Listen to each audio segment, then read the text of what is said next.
Kabayan, good news kasi ang Department of Migrant Workers o DMW ay opisyal na po nagsisimula sa kanilang pilot testing para po sa DMW mobile app.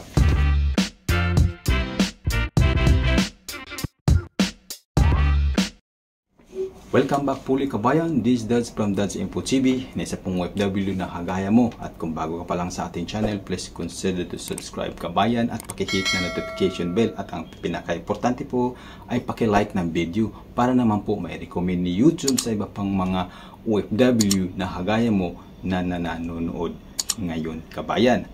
Now, officially and finally, ito na po ang ating pinakahihintay kabayan na mga OFWs na katulad mo pagkatapos po ng mahabang fine-tuning ng DICT at Department of Migrant Workers. Officially, DMW announced na magsisimula na po ang pilot testing kabayan ng DMW mobile app sa 10 bansa tulad po ng Saudi Arabia, UAE, Qatar, Hong Kong, Singapore, Malaysia, Oman, Japan, Taiwan, at United Kingdom. Kung kasali po o kasama ka sa job site na nabanggit ko kabayan, ay sumali ka na sa pilot testing ng DMW mobile app.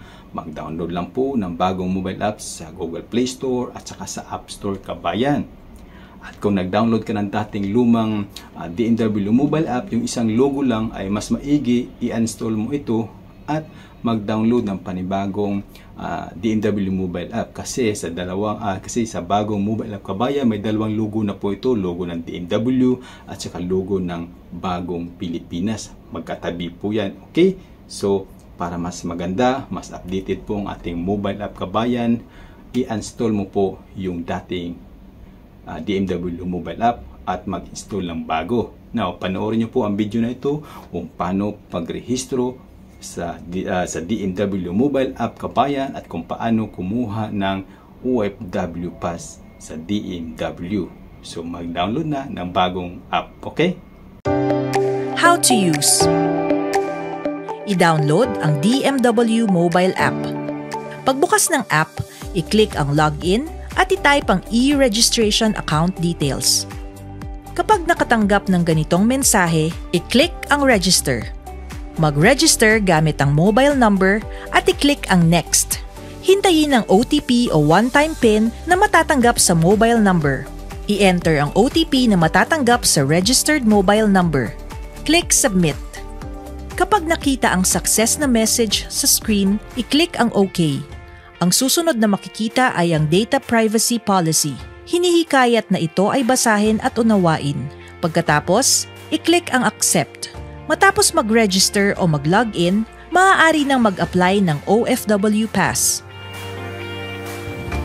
Ang unang step ay ang passport verification. Para sa ID type, piliin ang passport at i-click ang continue. Sunod, i-click ang allow para magamit ang camera ng mobile phone sa pagkuha ng passport. I-click ang continue. Ihanda ang passport. Click continue. I-scan o kunan ng passport. Siguruhing nasa loob ng kahon na nakikita sa screen ang inyong passport. Sunod, i-click ang continue. Hintayin matapos ang passport verification process. Pagkatapos ng passport verification, mag-selfie.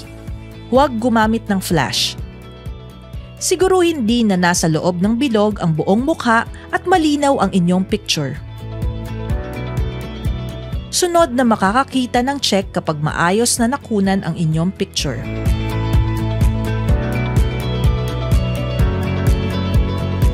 Kapag natanggap na ng system at nag-match ang passport at selfie, magkakaroon na ng OFW Pass account na may lifetime ERN. Para makita ito, i-click ang View OFW Pass. Para maging active at magamit ang OFW Pass sa paglabas ng bansa, kailangan din na i-scan ang visa for verification. Maaari itong magawa sa dalawang paraan. Una, sa pamamagitan ng pop-up notification na lalabas sa OFW page matapos gumawa ng OFW Pass account. Para naman sa matagal nang may account ngunit wala pang inilalagay na visa sa DMW mobile app, maaaring pumunta sa requirements page ng app at i-click ang visa. Sunod ay piliin ang bansa kung saan magtatrabaho. Piliin ang visa para sa ID type. I-click ang Continue. I-scan o kunan ang visa. Siguruhing nasa loob ng kahon na nakikita sa screen ang inyong visa. Sunod, i-review ang visa na nakikita sa screen. Siguruhing malinaw at nababasa ang mga detalye nito. Sunod, i-click ang Continue.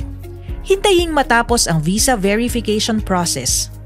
Kapag natanggap na ng system ang visa sa account details, maaari nang magamit ang OFW Pass para makalabas at makapasok sa Pilipinas habang nagtatrabaho sa ibang bansa.